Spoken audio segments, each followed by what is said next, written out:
I'm 79 years old. I was a fire chief for 38 years. I've walked into burning buildings more times than I can count. But there's one night I think about every single day.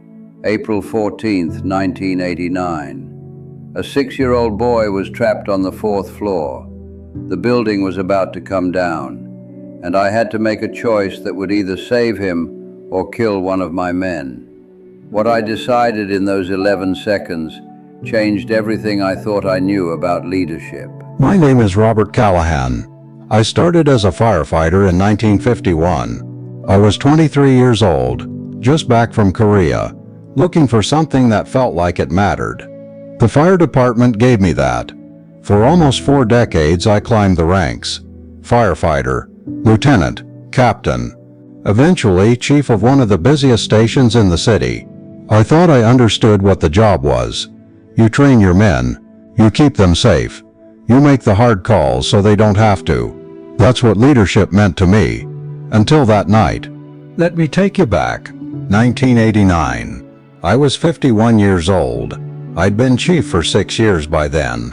We got the call around 11:40 at night. Structure fire. 4-story apartment building on the west side. By the time we arrived, flames were already coming out of the second-floor windows. Smoke was pouring from the roof. You could feel the heat from across the street.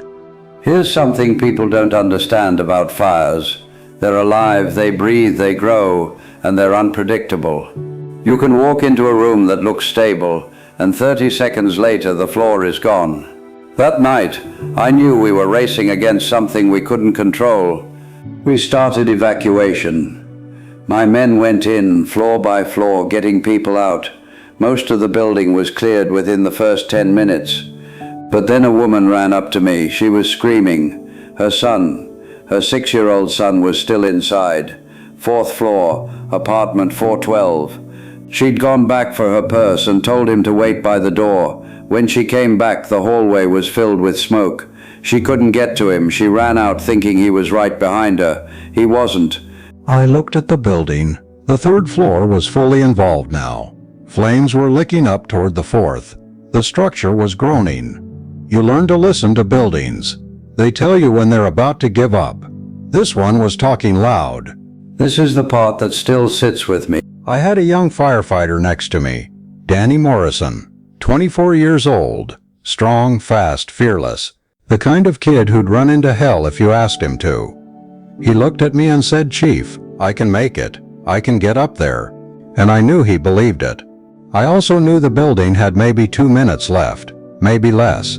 Now here's what you need to understand about command. When you're the chief, you don't go in. That's not your job anymore.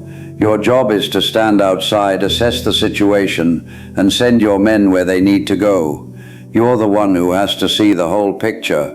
You're the one who has to make the call that might get someone killed. That's the weight you carry. Every part of my training told me to send Danny in. He was young, he was capable. And getting that boy was exactly what he'd trained for. But something stopped me. I looked at Danny and I saw my own son. He was 26 at the time. And I thought, if my boy was standing here ready to run into a building that's about to collapse, what would I want his chief to do? 11 seconds. That's how long I stood there. It felt like an hour. I made my decision. I told Danny to stay back. I told him to keep the hose on the stairwell and buy me time. And then I went in myself. I was 51 years old. I hadn't made an interior attack in years. My knees weren't what they used to be. My lungs had already taken decades of smoke. But I couldn't send that kid into something I wasn't willing to face myself.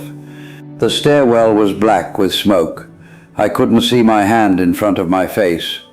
I went up by feel, counting steps, keeping one hand on the wall. The heat was getting worse with every floor. By the time I reached the 4th floor, I could barely breathe. I found apartment 412. The door was hot but not burning. I kicked it in. The apartment was filled with smoke, but the flames hadn't reached it yet. I got down on my hands and knees and started crawling, calling out for the boy. I found him in the closet. He'd done exactly what they teach kids to do. He'd hidden somewhere small and closed the door. He was unconscious but alive. I picked him up and started back toward the stairs, and that's when I heard it, the sound a building makes right before it gives up. A deep groan, then cracking. The ceiling in the hallway came down about 20 feet behind me. I don't remember much after that. They told me later that I made it down 2 flights before the smoke got me. Danny and 2 other firefighters came in and pulled us both out. The boy survived. His name was Marcus. I learned that later. Marcus Williams. I woke up in the hospital 3 days later. My wife was there. My son was there. The doctors told me the smoke inhalation had done serious damage to my lungs. I would never breathe the same way again. I would never go back into a fire. At first I thought I'd made a terrible mistake. I'd ended my career. I'd broken my body. For what? Protocol existed for a reason. I should have sent Danny. That's what chiefs do. But here's what I didn't know then. Danny Morrison went on to become a captain, then a battalion chief, and eventually he took over my station when I retired. He served for 32 more years. 32 years of going into fires, saving lives, training the next generation. If I had sent him into that building, he would have gone, without hesitation. And if that building had come down 2 minutes earlier than it did, Danny Morrison would have died at 24 years old. I didn't know that then. I couldn't have known. But I made a choice based on something I felt but couldn't explain. Here's what I've learned in the decades since that night. Leadership isn't about giving orders from a safe distance. It's not about having the authority to send people into danger.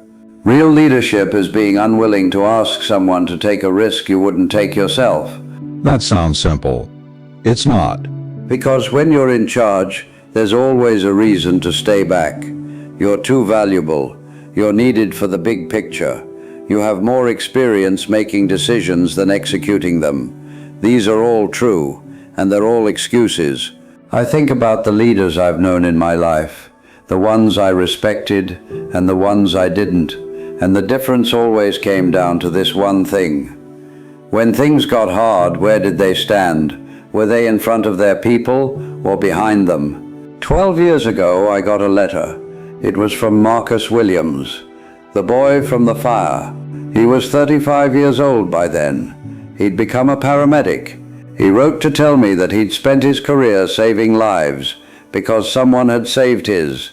He said he thought about that night all the time. He said he became a father the year before and named his son Robert. I cried when I read that letter, and I realized something I hadn't understood before. The decision I made that night wasn't about being a hero. It wasn't about proving something. It was about a simple principle that took me 51 years to learn. You cannot ask someone to do what you are not willing to do yourself. That's it. That's the whole lesson. If you manage people, if you lead a team, if you're a parent, if you're in any position where others look to you for direction, this is what matters.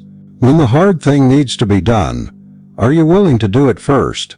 Not because it's efficient, not because it makes sense on paper, but because that's what earns you the right to lead.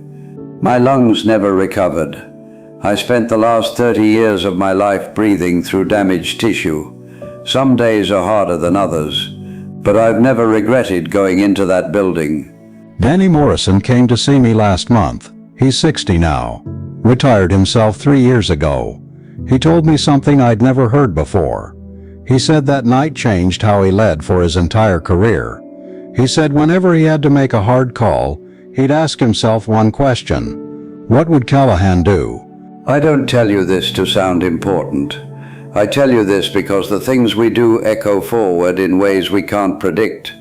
When you take the risk yourself instead of pushing it onto someone else, people notice, they remember, and they carry it with them into their own decisions, their own moments of choice.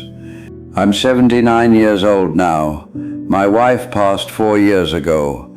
I live alone in the house we shared for 53 years. I don't have many fires left to fight, but I have this story, and I have this question for you. The next time you're in a position to ask someone else to do something hard, something uncomfortable, something risky, ask yourself this first. Am I willing to do it myself? If the answer is no, you have no right to ask. If the answer is yes, then maybe you should go first. That's what I learned from one night in 1989. That's what I want you to take with you. If this meant something to you, share it with someone who leads people. A manager, a coach, a parent, someone who might need to hear this. Leave a comment and tell me about a time when someone led by going first, or a time when they didn't. And subscribe if you want more of these conversations. I've got a few more things to say before I'm done. The clock is ticking, for all of us. What kind of leader are you going to be?